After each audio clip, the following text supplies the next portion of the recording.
जय हिंद दोस्तों, स्वागत है आपका हमारी ई पाठशाला सेंटर यूट्यूब चैनल में। आज का हमारा टॉपिक रहेगा NRLM। NRLM ये होता है NRLM, national rural livelihood mission, राष्ट्रीय ग्रामीण आजीविका मिशन इसको हिंदी में बोलते हैं। इससे पहले हमने दो तरह के वीडियो देखे थे। एक था आपका IRDP, ये होता है IRDP के 2 वीडियो देखे हैं, और SGSY के 2 वीडियो देखे हैं। इस दोनों वीडियो में हमने लगभग चर्चा किया है कि किस प्रकार BPL परिवार के जो सदस्य हैं, परिवार है, उनको किस प्रकार उनकी आजीविका में मदद की जाए, कैसे उनको BPL पॉवर्टी लाइन से ऊपर लाया जाए। तो इसमें हमने SHG का गठन देखा था। SHG का गठन देखा था कि कैसे SHG कार्य करते थे, लेकिन इनमें कुछ कमी थी, कुछ तकनीकी कमी थी, कुछ वित्तीय कमी थी। इन सब को दूर करने के लिए NRLM लाया गया। NRLM कोई नया चीज़ नहीं है, किसी पुराने ही योजना को बदल कर, जिसमें कुछ चेंजेस करके, कुछ परिवर्तित करके उसको और आकर्षक बोलते हैं, उसको और अच्छा बनाकर, ताकि वो BPL परिवार के जो लोग हैं उनकी आजीविका में सुधार हो सके। इस उद्देश्य से NRLM का गठन किया गया 3/6/2011 को भारत में लाया गया। ये छत्तीसगढ़ में कब आया इसको हम बाद में देखेंगे। वैसे इसका छत्तीसगढ़ में बिहान के नाम से चलाते हैं, और इसी का नाम दीनदयाल उपाध्याय भी है। तो इसका नाम दीनदयाल उपाध्याय फरवरी 2016 में किया गया। NRLM को हम दीनदयाल उपाध्याय भी बोलते हैं, जिसको हम 2016 में इसका नाम NRLM के जो NRLM है, दीनदयाल उपाध्याय NRLM के नाम से जाना जाता है। अगला देखते हैं। अभी NRLM लाया कैसे गया, इसका क्या प्रक्रिया थी, ये देखिए।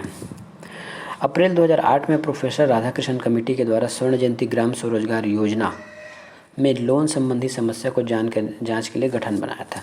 तो अप्रैल 2008 में एक प्रोफेसर थे राधाकृष्णन कमेटी के अंतर्गत स्वर्ण जयंती में जो लोन दिया जाता था उसमें क्या समस्या है और स्वर्ण जयंती में क्या बदलाव किए जा सकते हैं, इसके लिए जांच के लिए इस समिति की गठन की गई थी। इसके बाद इस समिति ने अपने कुछ सुझाव दिए, उसी के सुझाव के आधार पर NRLM को लागू किया गया। SHG जो है, समूह का गठन राज्यों में विभिन्नता है। तो इन्होंने अपना रिपोर्ट में ये कहा गया कि SHG का जो समूह है, जो समूहों का गठन होता है, वो विभिन्न राज्यों में अलग अलग है। मतलब कहीं कुछ और नियम लागू हो रहा है, कहीं कुछ और हो रहा है, उसमें कोई एकरूपता नहीं दिखाई जा रही है। प्रशिक्षण व रोजगार प्रदान करने में असफल या फिर कमी पाया जा रहा है। लोन देने वाले DRDA और बैंक को कोई अनुभव नहीं है कि किस प्रकार लोन दिया जाए, कैसे उसको वापस लिया जाए, क्या काम कराया जाए। इस सब को देखते हुए राष्ट्रीय ग्रामीण आजीविका मिशन का गठन किया गया। देखिए क्या हुआ, पहले SGSY चल रहा था। इसमें भी लोन दिया जाता था स्व-सहायता समूह को उनकी कार्य के लिए, लेकिन उसकी जांच के लिए एक कमेटी बनाया गया प्रोफेसर राधाकृष्णन कमेटी द्वारा। तो इस कमेटी ने जांच के ये बताया कि SHG जो पहले स्वर्ण जयंती ग्राम स्वरोजगार योजना के अंतर्गत गठन होता था, वो अलग अलग राज्यों में अलग अलग है। मतलब उसकी कोई नियम कानून एक समान नहीं है, राज्य में सभी अलग अलग तरीके से उसकी गठन हो रहा है।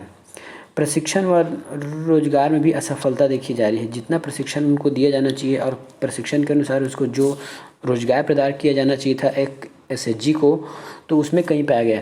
जैसे आपने ये आपका समूह A, इसको आपने कुछ प्रशिक्षण तो दे दी, तो इसको आप बाद में रोज़गार नहीं दिला पाए, या फिर उनको अच्छे से प्रशिक्षण नहीं दे पाए। उससे क्या हुआ कि वो अपना रोजगार करने में असमर्थ रहे, या फिर अच्छे से रोजगार नहीं कर पाए। लोन देने वाले जो DRDA होता था, जो बैंक होता, उसको कोई अनुभव ही नहीं था। मतलब कैसा लोन देना चाहिए, किस प्रकार से लोन देना चाहिए, कैसे लोन वापस लेना है, कैसे उनको जागरूक करना है स्व-सहायता समूह को। इन सब समस्याओं को देखते हुए राष्ट्रीय ग्रामीण आजीविका मिशन का गठन किया गया 3/6/2011 को। डेट याद रखिएगा। वैसे अभी हम बहुत सारी योजनाएं पर, उसमें बहुत सारे डेटे हैं, तो आपको डेट हमेशा याद रखना चाहिए। या आवश्यक हो तो आप इस वीडियो का स्क्रीनशॉट ले सकते हैं। नेक्स्ट देखते हैं एनआरएलएम। एनआरएलएम का उद्देश्य क्या है? राज्य अपने आधार पर लोगों को गरीबी रेखा से उठाने हेतु योजना बनाए। लोगों को उनके कार्य के आधार पर प्रशिक्षण दिया जाए। देखिए SGSY में इस प्रकार नहीं होता था कि राज्यों को कोई किसी भी प्रकार की छूट प्रदान नहीं किया गया था। वहाँ सेंट्रल से जो नियम बन के आता था उसी को राज्य को लागू करना होता था, लेकिन एनआरएलएम में ऐसा नहीं है। राज्य अपने आधार पर लोगों को गरीबी रेखा से ऊपर उठाने हेतु योजनाएं एनआरएलएम के अंतर्गत बना सकती है, उनको प्रशिक्षण दे सकती है और उनका लक्ष्य का निर्धारित कर सकती है कि हमको इस वर्ष कितना लक्ष्य का रखना है, कितने लोगों को प्रशिक्षण देना है, कितना रोजगार देना है, कितना SHG समूह गठन करना है। इन सब की स्वतंत्रता दे दिया गया राज्य शासन को। इसका नेक्स्ट उद्देश्य है कि निर्धनों को आजीविका संबंधी प्रशिक्षण एवं रोजगार। जो निर्धन है उसको देखिए, हमारा देश बहुत बड़ा है, हमारा जो देश है भारत देश है बहुत बड़ा है, इसकी आबादी इतनी ज़्यादा है और इसकी यहाँ कार्य बहुत कम है। हमारी आबादी के अनुसार से गवर्नमेंट जॉब, प्राइवेट जॉब बहुत कम है। तो इसके लिए प्रत्येक व्यक्ति को अब तो न तो शासन जॉब दे सकती है और न ही प्राइवेट संस्थाएं। तो इसके लिए एक उपाय निकाला गया कि हम व्यक्ति को उसकी रुचि के आधार पर वो क्या करना चाहता है ना। मिस्त्री काम करना चाहता है, इलेक्ट्रिक्स का काम करना चाहता है और कुछ काम करना चाहता है, जैसे प्लम्बिंग का काम है, इलेक्ट्रिशियन का काम है, टाइपिंग है, कुछ छोटे मोटे कार्य हैं। वो जिसमें रुचि रखना चाहता है ना, उसकी योग्यता के अनुसार उनको आजीविका संबंधित प्रशिक्षण दिया जाए और रोजगार प्राप्त करने के लिए उनका मदद किया जाए। अब देखे होंगे कि कई बार जिला स्तर पर रोजगार मेला लगता है, जिला स्तर पर कई रोजगार मेला लगता है और प्रशिक्षण संबंधी भी मेलाएं लगती है। तो ये सब उसी चीज़ का भाग है। यह योजना लक्ष्य और मांग पर आधारित होती है। लक्ष्य और मांग पर मतलब आपका जितना लक्ष्य रहेगा, जितना समूह की मांग होगी उसके आधार पर यहाँ फंड प्रोवाइड किया जाता है उनकी योग्यता को देखते हुए। जबकि SGSY में ऐसा नहीं होता था, वहाँ ऊपर से ही एक फिक्स फंड आता था। उसी फंड में उसी के कार्य के अनुसार आपके SGSY के समूह को कार्य करना पड़ता था, जो हम यहाँ NRLM में छूट देख रहे हैं। जिससे क्या होगी, SHG में जो कार्य करने वाले महिलाएं हैं उनको और ज़्यादा रुचि होगा काम करने में कि हमको अपने हिसाब से काम करने की स्वतंत्रता दी जाएगी। ये है NRLM का मुख्य उद्देश्य। अब देखते हैं इसमें पात्र परिवार कौन है। तो पात्र परिवार हैं BPL परिवार, है ना। BPL परिवार आपका जो सर्वे होता है ग्राम पंचायत स्तर में, उसका रिपोर्ट रखा जाता है कि कौन BPL परिवार से संबंधित है, कौन नहीं है। तो इसका पात्र परिवार है BPL। इसमें मुख्य काम होता है आपका NRLM में योजना बनाना, समूह बनाना, है ना। लोगों को 10-20 लोगों को इकट्ठा कर दिया जाए और उनकी एक रुचि रखने वाले लोगों को, है ना, एक रुचि रखने वाले लोगों को इकट्ठा करके उनकी एक समूह बनाई जाती है और उस समूह में कुछ कार्य किए जाते हैं। जैसे अगरबत्ती का पैकेट बनाना है, साबुन बनाना है, फिनाइल बनाना है, खाने पीने की जो सामग्री है, जो तो शुद्ध घर के तरीकों नुस्खों से बनाई जाती है। उसमें कोई फैक्ट्री जैसा बड़ा कोई मशीन का उपयोग नहीं होता। उसमें छोटे बड़े मशीन उपयोग हो सकते हैं, जैसे पैकिंग करने के लिए जो आती है मशीनें, पैकिंग करने के लिए जो मशीनें आती हैं वो मशीन यूज हो सकता है। ये काम होता है आपके SHG में। साथ ही अभी जब से हमारे राज्य में गोबर योजना लागू हुआ है ना, गोधन न्याय योजना लागू हुआ है, उस योजना में बहुत सारी महिलाएं अपना सहभागिता निभा रही हैं। उस योजना के अंतर्गत महिलाएं जो हैं गोबर के दिए बना रही हैं। गोबर के दिए हैं, गोबर के अगरबत्ती हैं, उसके रंग गुलाल। अभी तो जैसे हमारे माननीय श्री भूपेश बघेल जी ने एक अभी जो बजट पेश किया है, उसका जो ब्रीफकेस था जिसमें बजट रखा गया था, जिसकी बजट की हॉट कॉपी रखी गई थी, वो भी ब्रीफकेस आपके गोबर से बना हुआ था। तो ये सब हमारी स्वसहायता महिलाएं ही कर रही है। इसको किसी भी कंपनी में नहीं बना जाता। इसमें छोटे मोटे मशीनों का ही मात्र उपयोग किया जाता है, जैसे पैकिंग वगैरह करना है और कुछ है, दोना पत्तल का कार्य है। इस प्रकार आजीविका को बढ़ाने के लिए ये सब किया जाता है और इन सब के लिए पात्र होगी आपकी BPL परिवार की महिलाएं। ठीक है, आगे देखते हैं। यदि कोई परिवार कभी भी ऐसा हो सकता है कि यदि कोई परिवार, जैसे आप BPL सूची में, जैसे 2011 की जनसंख्या में आपकी गणना हुई, उस समय आप थोड़े अमीर थे, थोड़े पैसे वाले थे, लेकिन क्योंकि जो जनगणना है वो 10 साल बाद होती है, या फिर जो सर्वेक्षण का काम है वो कुछ सालों बाद होती है, उस समय तक आते आते ऐसा लगा कि आप बीपीएल में आ चुके हैं, या फिर 2011 की जनगणना या फिर जब भी सर्वेक्षण हुआ उसमें आपका नाम छूट गया और आप वास्तविक में बीपीएल परिवार से बिलोंग करते हैं, आपकी स्थिति खराब नहीं है, तो इस स्थिति में क्या करेगी, जो आपकी गाँव की जो ग्राम पंचायत है, सॉरी गाँव की ग्राम पंचायत की जो ग्राम सभा है, वैसे ग्राम पंचायत की ग्राम सभा नहीं होती, गांव की ग्राम सभा होती है, तो गांव की जो ग्राम सभा के लोग हैं वो हितग्राही का चयन कर सकते हैं जांच के बाद। उसका यदि बीपीएल परिवार में नाम नहीं भी आ रहा है और वो वास्तविक में इस पात्र है, तो गांव की जो ग्राम सभा है वो उस हितग्राही का नाम चयन कर पात्र लिस्ट में डाल सकती है और उसकी अनुमोदन कर सकती है। ये देखिए, ऐसी महिलाएं जो स्व सहायता समूह के माध्यम से अपने जीवन स्तर को अच्छा कर चुकी हैं। अब इसमें एक पॉइंट और देखिए, ऐसी महिलाएं जो स्व सहायता समूह के माध्यम से अपने, पहले एक बार पढ़ लेता हूँ उसके बाद आपको समझाऊंगा। ऐसी महिलाएं जो स्व सहायता समूह के माध्यम से अपने जीवन स्तर को अच्छा कर चुकी हैं, वे महिलाएं गांव के अन्य गरीब महिलाओं को इस योजना के बारे में जानकारी या फ़ायदा बताती हैं। कहने का मतलब है, आपके गांव में यदि कोई एक महिला स्व सहायता समूह है ए, ये कुछ सालों पहले से आपके गांव में इस्टेब्लिश हो चुकी है और ये अच्छे से कार्य कर रही है, अच्छे से सरकार के जो नियम है, उनके जो नियम है, कार्य है, योजना है, उसकी लाभ उठा रही है और एक समूह के द्वारा अच्छे से अपना जीवन यापन कर रही हैं। तो ये महिलाएं क्या करेंगी कि आपके गाँव में ही घूम घूम कर देखेंगी कौन महिलाएँ इसके लिए और पात्र है या फिर कौन महिला इसके लिए काम कर सकती है। उस महिलाओं को चयन कर उसको प्रोत्साहित करती है कि देखिए, हमने पहले इस ग्रुप को ज्वाइन किया था, हमने पहले एसएचजी बनाया था, उसमें ऐसा ऐसा कार्य होता है और ये हम कार्य करते हुए इस मुकाम पर पहुंच चुके हैं कि हमारी अच्छी आय है, तो आप भी अपनी अच्छी आय कर सकते हैं। तो उन महिलाओं का चयन किया जाता है और इस योजना के अंतर्गत जोड़ने के लिए, और फिर वो जो लोग जुड़ना चाहती हैं तो उनकी सूची बनाकर ग्राम सभा को दे देती है। ठीक है, जांच के बाद इसको भेजा जाता है, जांच के बाद इसको ग्राम पंचायत में दे दी जाती है। पहले ग्राम सभा को देगी, ग्राम सभा उसका अनुमोदन करेगा, उसके बाद उसको ग्राम पंचायत में दे दी जाती है आगे प्रोसेस करने के लिए। तो क्या समझे, पहले से जो समूह के सदस्य होंगे जो अच्छे कार्य कर रहे हैं, है ना, जिनकी आवक अच्छी है, जो संपन्न है, जिनका समूह अच्छा चल रहा है, वे अपने ही गांव में घूमेंगी और देखेंगी कौन महिला क्या कर सकती है, तो उनको जाएंगी, बताएंगे देखिए हमने ऐसा किया था, आप भी कर लीजिए, आपका भी फ़ायदा होगा।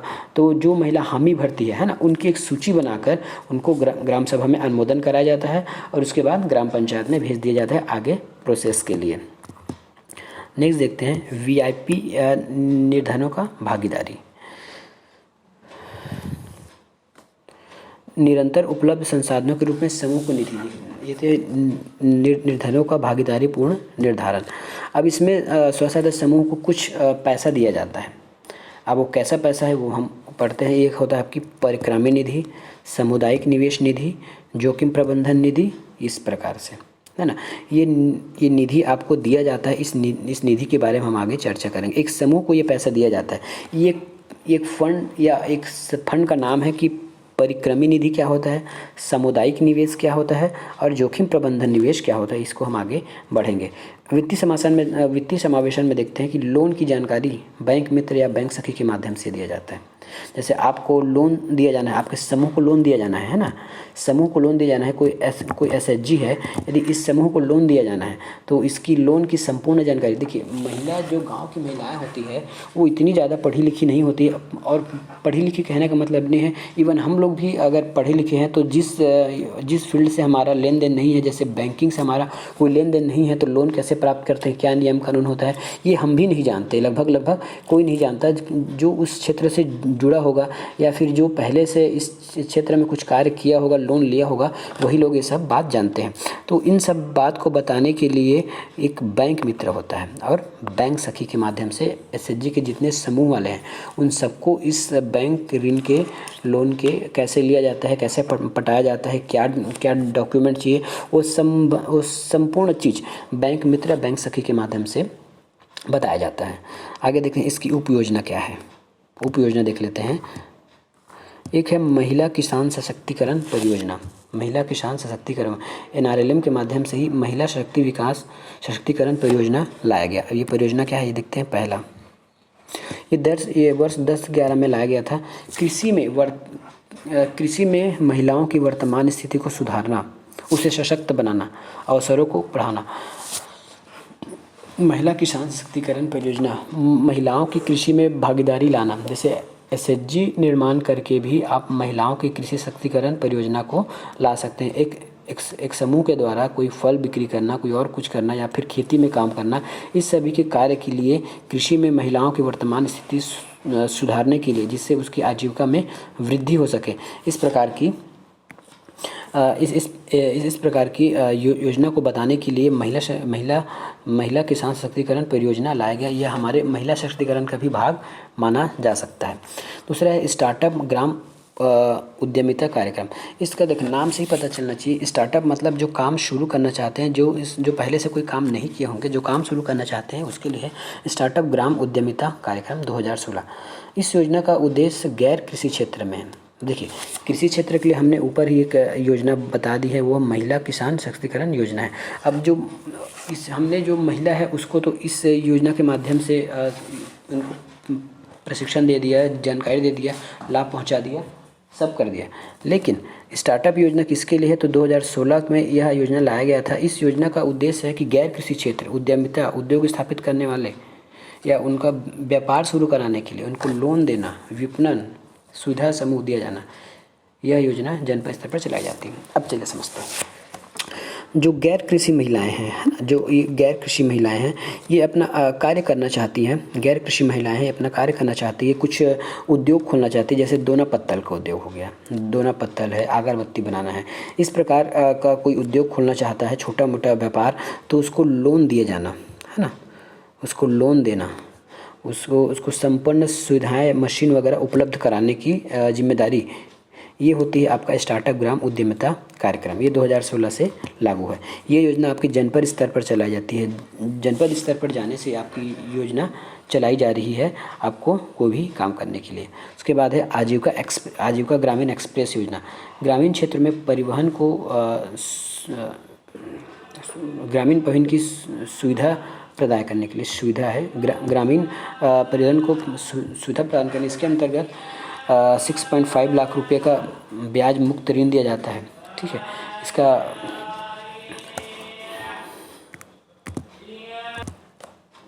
इस योजना के अंतर्गत देखिए, नाम से पता चल रहा है ग्रामीण एक्सप्रेस मतलब परिवहन संबंधित है।